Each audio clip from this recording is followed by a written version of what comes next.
There we go. So 3, 2, and 1. Mayor Shane, welcome back to Business Casual. Mayor's Monday here, WSAU.com. Glad to see that you're not out dressing me today. Got the tieless look, the sweater going on. Look, it's a good look for you. It's a good look for you. It is like this is as like said, this is my Mr. Rogers sweater. I keep it in the closet on a Mm-hmm. should I get a chill in my old bones, but so yeah, it's a staple And now in my office. and yeah, for those watching, it's official as well. It is official. It's got the logo for the mayor or Oh for yeah, the yeah. city of Wisconsin Rapids on it, the mayor and everything. I don't know if it's got your name embroidered on it on the other It, side, but it does not. it does not. Okay, maybe that's a second term thing. We'll see where that goes in the future. Maybe.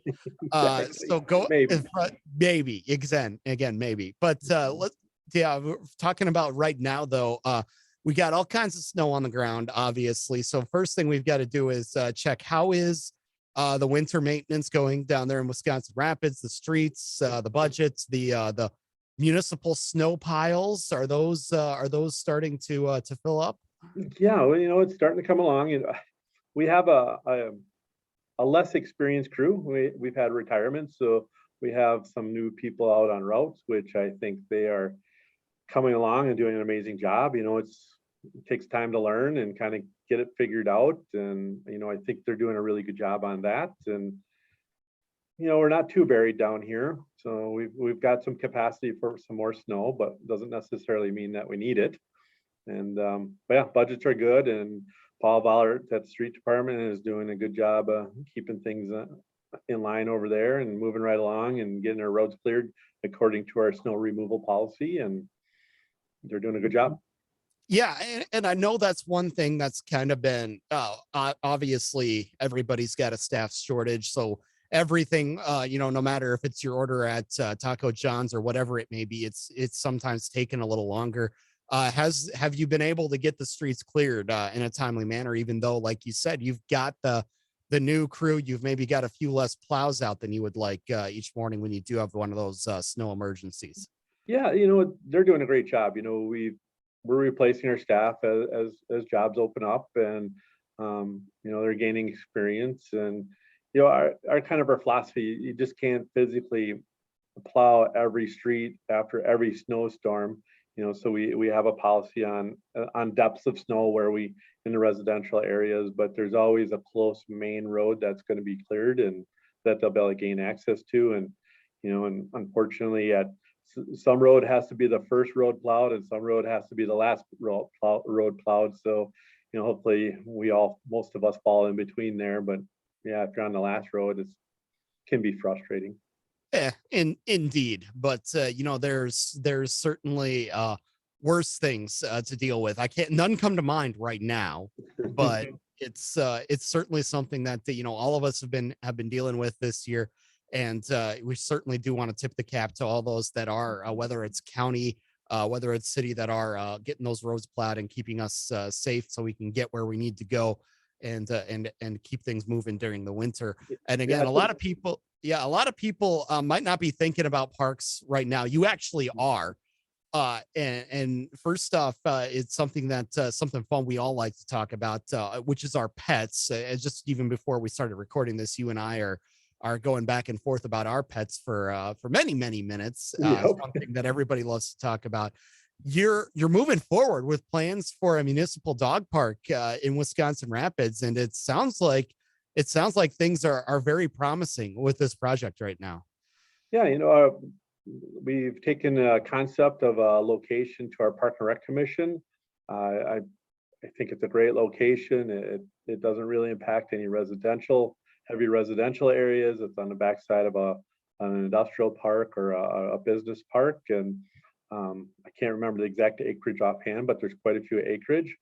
And yeah, so now we've got that approval, and so now we're going to start to develop the concept of what it could look like and bring that back to the Park and Rec Commission. So what exactly are you looking at? Obviously, dog parks come with, certain different toys, a certain kind of turf and things like that. What are you doing right now? I'm guessing everything has to be kind of on the table. Yeah, so unfortunately, it has a lot of wind damage in it. So we're going to have a bunch of tree removal and work to do in that aspect. But then it's trying to figure out, a parking area and a fenced in area, and that will be the first thing on the plate.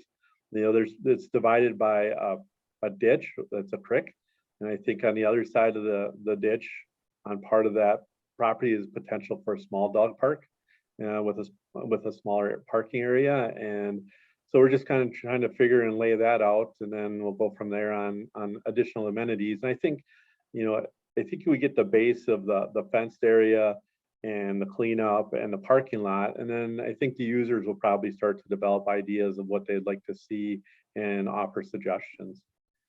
Yeah, and that's one thing I wanted to ask you about because up here in Wausau, obviously, there's more than one way to skin a cat. Of course, as we're talking about pets, but up here in Wausau, we did it by a special committee that had residents. We had a really good group of residents who were organized and wanted the input on the dog park. So we kind of took that route. You're maybe looking for some of that input as well, but maybe not for a special committee, but still input to the Parks and Rec committee. I'm sure would be greatly appreciated.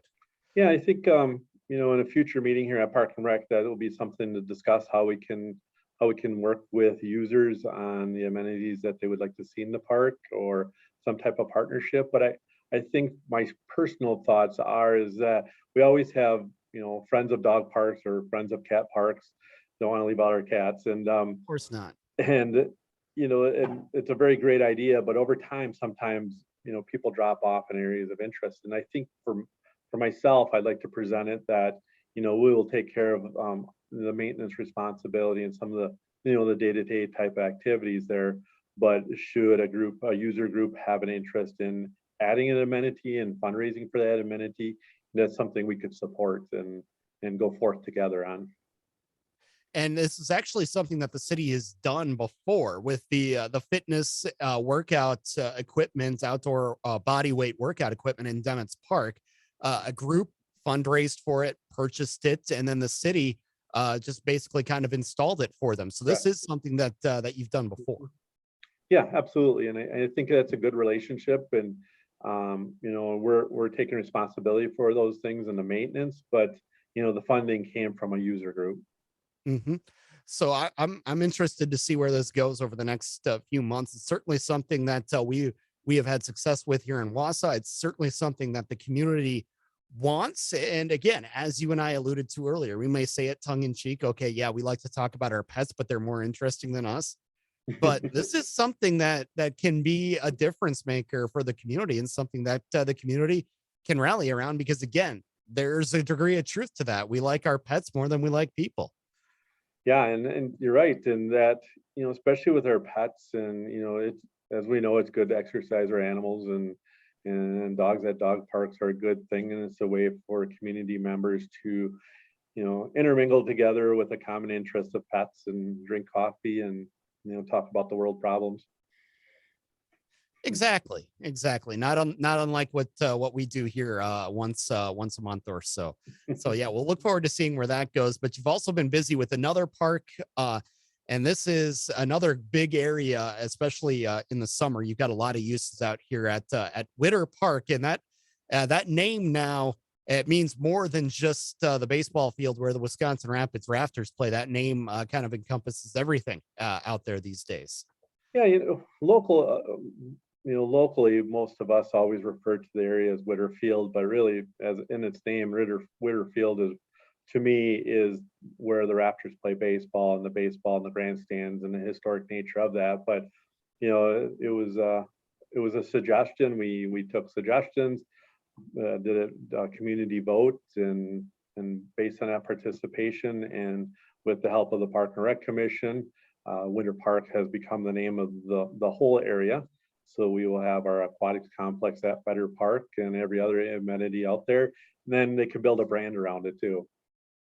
Yeah, so it's the skate park, the aquatics park, and then even the things that you're doing out there in the winter too, because I know some of that space is also used for some select winter and outdoor activities too. Yep, there's ice skating there, and then you got the pickleball courts and that activity, which is quite a big craze, and then also there's a splash pad there and playground equipment and a pavilion, and so it's all going to be identified under Witter Park, and it's short, simple, and it's what we all in Wisconsin Rapids know as the Witter area. And again, you mentioned the historic nature of that too. I know for people like me to move up here and learn that the Minnesota Twins AA affiliate used to be located right there in Wisconsin Rapids. So some of our, favorites like Harmon Killebrew and Tony Oliva may have at one point come through there, and hearing the stories about that field, it's kind of one of those names that's just gonna stick.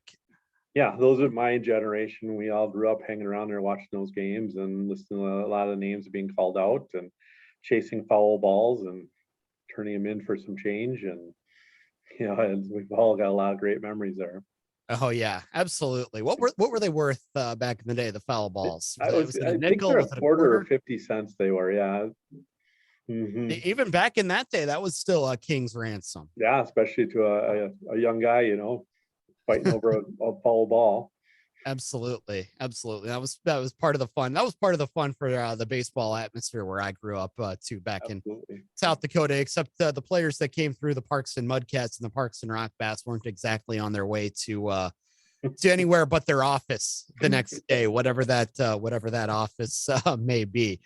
Exactly. Yeah, so but it's good to hear that you've got a lot of development out there at that park over the last few years. Is that at this point? I mean, are you done developing out there, or is there maybe something else yet in the 5-year plan that people could see? I think for the most part it is done now, unless something comes about that we don't know about at this point. But obviously, just landscaping and those type of activities could change over time, and trying to figure out pavilion, because we've over time we've had a very large amount of vandalism within the pavilion area, and so we're trying to figure out a solution there, if we bring it in as part of the aquatic center with fencing, or do we just keep it dealing with the vandalism and trying to curtail some of that somehow. But it seems to have attracted a group of vandals, and so spend a lot of time looking at video, and most Hmm. of the time they get caught, but it's still the damage has to be dealt with and taken care of. Yeah, in one way or another, and whether that's through fencing or certain other aspects of it. Obviously, that's something that the city is going to have to take a look at some point. But it's good to see though that this area is going to be there for the community and a great amenity for years to come, whether things have to be fixed or not for Yeah, various yeah, reasons. we've just even Park Rec at our last meeting, they talked about we have days that we're gonna extend and we're gonna stay open until 7 p.m. in the evening. So the after work crowd, especially if you have a season pass, you can get over there for a couple hours versus before it closed a little sooner. And it's trying to take advantage of trying to find out more peak hours where we can better serve the most people that want to use the facility. And so that just only comes with time and looking at data on usage. And so we're modifying those, and we'll be offering classes in the morning, and it should be a pretty fun summer there. Absolutely. So, and again, um, we'll look forward to seeing what all comes of that this year, as you kind of get a full year under your belt with or another year, I should say, under your belt, with hopefully less attendance restrictions than in the past as far as the COVID-19 pandemic goes. But again, that's something that we'll see where that ends up going Exactly. When throughout you the think it's summer. kind of over, it's just kind of lingering on yet. Indeed. So besides that, obviously, you are again up for election. We're not going to talk about anything like that in this forum here, but what I do want to ask you, we do know you're the mayor for at least the first 3 months of the year. What are your goals to kind of tee things up for the first 3 months of the year down there in the city? Well, we're working on some organizational structure. We're putting out some internal fires that seem to like to brew once in a while, and We've talked about, we're going to start doing our budget process a little different. We at finance, we discussed about having our department heads submit all their capital projects at the end of April instead of waiting till in the fall. And so we can start going through and flushing out some of those ideas now versus waiting till budget time. So kind of refining our budget process and, and tackling the transportation utility yet. Those things will be on the forefront of everything in the next three or months or so. Yeah, and it sounds to me like as far as the budget goes, you're really trying to make everything more efficient, so that way you're maybe not cramming so much into the second half of the year. If you can get something out of the way early, obviously you're going to be a little more efficient when things do get heated towards the fall. Yeah, every community struggles with the whole budget process, and unfortunately, our finance directors, we just finished one budget. Now we're turning around and starts, and it seems like in that department it's usually cyclical. And so, Mhm. now we're just getting right into it again. But I think it'll be great because it'll allow for more community discussion. If we're talking about anything kind of a capital improvement type thing, or a project, or a building, or something like that, or new equipment. We really need to assess those needs of it instead of in the final hour of the budget. And it gives our council that time to kind of ask more questions and really determine if it's a priority now or it's a priority later. Yeah, because you want your people to have the best. You want your people to be able to do their jobs most efficiently, and if they can make that case earlier in the process, then you might be better off in the long run, I would say. Yeah, and if we, for me, it's also about, the taxpayer and being financially responsible and having a plan versus just kind of winging it near the end of the budget time and kind of throw things in there that are wish lists into a pile and see what comes out at the end. I think, take a more formalized approach to it is a better way to budget. Absolutely. Well, we look forward to chatting again next month. And before we go, though, ice fishing. You got any Yeah. ice fishing plans coming up here? Yeah, so I'm looking forward to heading up to Lake Pickerel at the end of the month and spending a lot of time on the ice up there with some friends and Hmm. hopefully catch some fish. And Now, do you rough it, or do you have the whole setup that has the mini dish network thing so you can watch the Big Ten network and a space heater so you can basically, sit there in your pajamas and act like you're fishing, but really you're getting away for the weekend? no, usually it involves the ugliest hat you have. So it's ugly hat weekend. And Okay. I have this coyote hat that I had made a long time ago. And I told the guy to make it as embarrassing as possible so my wife won't stand next to me when I'm wearing it. And I think that's been accomplished. Okay. So she does not appreciate it as I do. And so it will be a lot of tip ups and a lot of chasing tip ups down. Okay. And then when you're ice fishing, what's the what's the brew of choice? Is it Ice House? Is it Spotted Cow? Is it Bud Light? It could be a mixture. You don't want to discriminate Okay. against any brand. Okay. All right. Well, hey, we don't know where the mayor's deer's tree stand is, but we now know where the mayor's ice fishing hole is. So Yeah, we'll where I maybe will see you be up. on a weekend. So Yes, we'll maybe find see the you up ugliest there. hat and I probably have it on. All right. Well, Mayor Shane, we always appreciate the time, and we'll look forward to chatting again next month. Sounds great, Michael. Good seeing you.